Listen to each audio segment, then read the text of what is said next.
toolbox for tools that are not 20 volts and a little bit smaller profile. So we've got some of those here, 12 volt items here. So why don't you, Casey, why don't you just explain the applications and the use, for example, for this 12 volt impact? Sure. So 12 volt actually is probably overkill realistically for a lot of things that you would do around the house. So small projects around the house, everything from changing out light fixtures to remodeling your bathroom to hanging picture frames.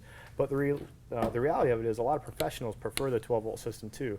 HVAC technicians, audiovisual installers, service technicians, maintenance guys, even commercial drywallers that are putting up the steel studs prefer something that's a lot smaller as well. So if you have to carry around a tool all day and you can get by with something that's this small and only weighs a couple pounds, that's going to be a lot easier on you at the end of the day too. Again, a lot of functionality and adequate power for the purpose you're using it for, correct? Absolutely, So, absolutely. right. I know we've talked in the past about, hey, what do the tools today look like compared to 5 years ago? Yeah, And this is a fantastic example. This impact driver gives you over 900 inch-pounds of torque. And if you want to look at that as far as tools 5 years ago, there was a tool 5 years ago that didn't come close to that. That was 3, if not 4 times the size of this. So the technology's changing a lot.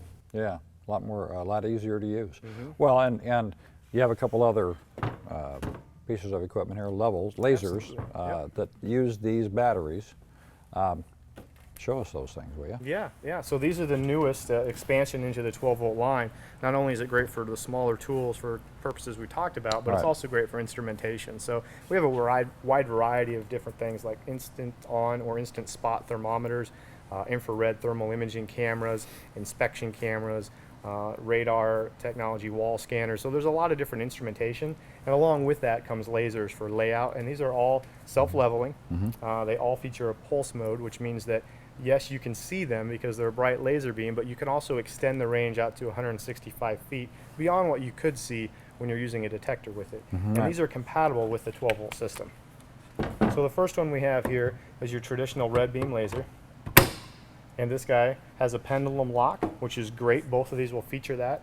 And what that does, it actually secures that laser diode. So when you're moving this from one area of the room to another area of the room, or from one job to another, it protects that from banging around inside. That's the real sensitive and also the expensive part of any laser. Sure.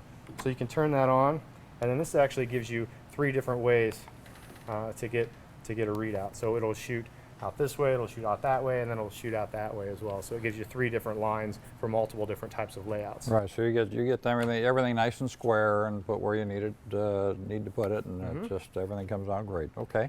The other one is actually going to be the newest for us, and this is a green beam laser. And we haven't had a green beam laser until now, and this is something that's growing more and more in popularity. Instead of the red beam, it is what it is. It actually uses a green beam as well. So you can see it's a lot easier to see, and you can extend this twice as far with the human eye that you can see on a red beam. So the advantage is visibility. Visibility is the primary advantage, absolutely. Right, okay. Yep.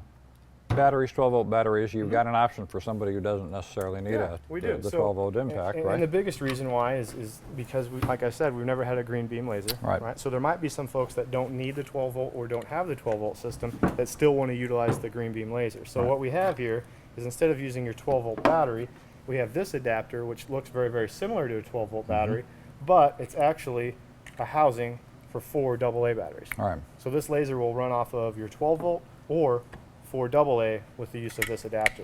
I just want to note, this adapter works well with the lasers, but it's not designed for the tools. Right, understand, right.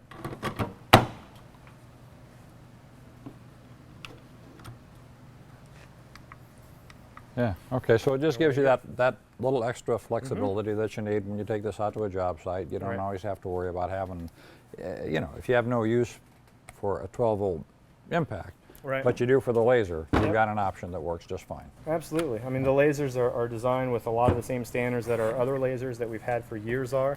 They all have a lot of rubber overmolding, which adds shocks of absorption when the thing gets dropped. It actually has an IP54 rating for the enclosure, which really, that's just fancy talk for saying it's designed to keep moisture as well as dust particles out, and it can sustain a light mist if it gets left out on a rainy job site as well. Yeah, you must have seen me work, and you must have seen some of the tools in my backyard when I'm done. So, okay, great. Lasers, cool. Thanks.